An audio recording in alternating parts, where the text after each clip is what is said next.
Hey guys, Erica here. Today's video is going to be a hair tutorial on my signature look, the messy top knot bun. Whenever I wear the messy bun, it only means one thing. I'm too lazy to wash my hair, so I'm just gonna throw it in a big stinky donut so that I can face society without feeling super embarrassed of myself. This hairstyle is perfect for you guys that have like second or third day hair that's super greasy, like greasy enough to grease a frying pan, and you wanna just be able to get out the door and look as polished as possible. Top knot looks so chic, so effortless, and it really gives your profile a nice, beautiful lift from the side. So I'm gonna show you guys all of the steps that I follow. I hope you guys like it. Please make sure to click this red button to subscribe if you're not already a subscriber, and give it a thumbs up if you want some more hair tutorials from me. On that note, let's get to styling. Alright, so the things that you'll need to complete this look. First thing, I highly recommend that you have at least 1 day old hair. The reason why is that this top knot looks the best when you have a little bit of grit and grime into your roots, you have more texture into your hair, and it's just going to be able to create that volume a lot easier. And if you happen to have freshly washed hair, do not worry, you can still achieve this look. I just recommend you putting either a mousse, a texturizing spray, or a texturizing gel into your roots before you blow dry your hair. If you want my personal recommendation, I really love the Kenra hair products. I like using this dry texture spray if my hair isn't at that gunk factor that I'm looking for. So I'll spray this throughout the roots to give it that texture. But if I already have dirty ass hair, I'll go ahead and go straight to the dry shampoos. So if you have fresh hair, gunk it up. If you have dirty hair, clean it up. Next thing you'll need is a teasing comb. I personally love a teasing comb that has metal teeth and is more like widely spaced. Third thing you'll need is obviously a hair tie. I really like the twist band hair ties because they don't leave big, massive dents into your hair. Fourth thing you'll need are some spin pins. These are by Goody, and I love them because they come in a variety of different colors. They also have a short and a long one. I'm using the long one that's in the brunette color, and it kind of just looks like a DNA strand. But these guys are really gonna provide like the foundation and structure for the top knot, and it's gonna keep it solid throughout the day. And the fifth and last thing you'll need is just plain old bobby pin. So the first step is to prep your hair with product. So since I already have day old hair, I'm gonna go ahead and go straight to my Dove dry shampoo. I'm gonna spray it all along my roots and use my fingers in kind of like a wide claw-like grip and just kind of shake it through my roots so that it's evenly distributed throughout my scalp.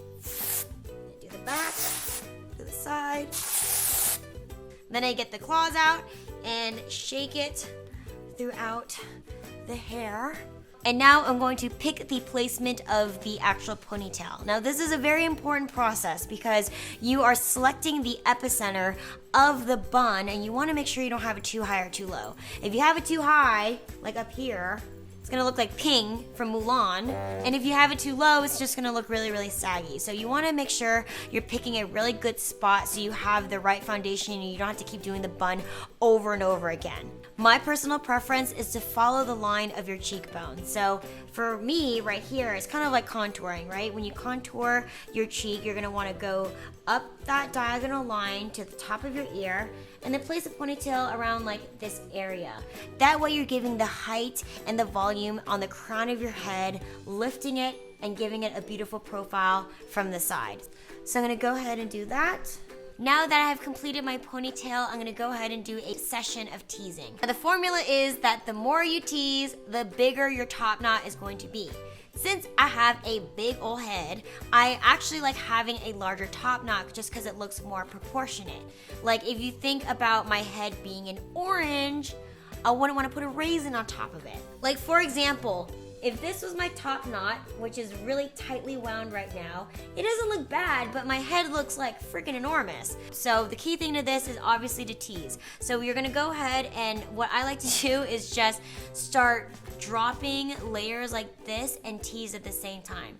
So I'll go like this and just tease and back comb little sections until I hate to say it, but just until it looks like a hot mess. All right, so I have my ponytail here. It's properly placed, and my ponytail looks like a big hot rat's nest. But don't worry, it will not look like that when we're finished. So we're gonna go ahead and start the winding process. I grab the entire ponytail, and I kind of start at like 11 or 12 o'clock, and I start to wind the ponytail clockwise. So I don't do too many twists with the hair. I just gently twist it and use my fingers like a wide tooth comb and smooth out that top layer. So even though it's like a big volumized rat's nest underneath, the top layer is more smoothed out. As I'm winding the bun, I'm not putting too much pressure on it so I don't compress it into a smaller size. So now that I have the shape that I want and also the size and volume, I'm gonna go ahead and lock this sucker down. So I'm gonna take my first spin pin and I'm going to use the prongs and almost like capture a part of the bun and the hair on my scalp to kind of anchor it to each other. So I'm gonna go ahead and spin that pin into my bun. Take my second one, and I do the exact same thing but a little bit lower than that first one because you don't want the spin pins to intertwine with each other. So I'm gonna go ahead and do the same thing but a little bit lower. And since this is a pretty big bun, I want to make sure that I have it all locked down. So I'm going to take a third pin and go in from this other side and do the exact same thing.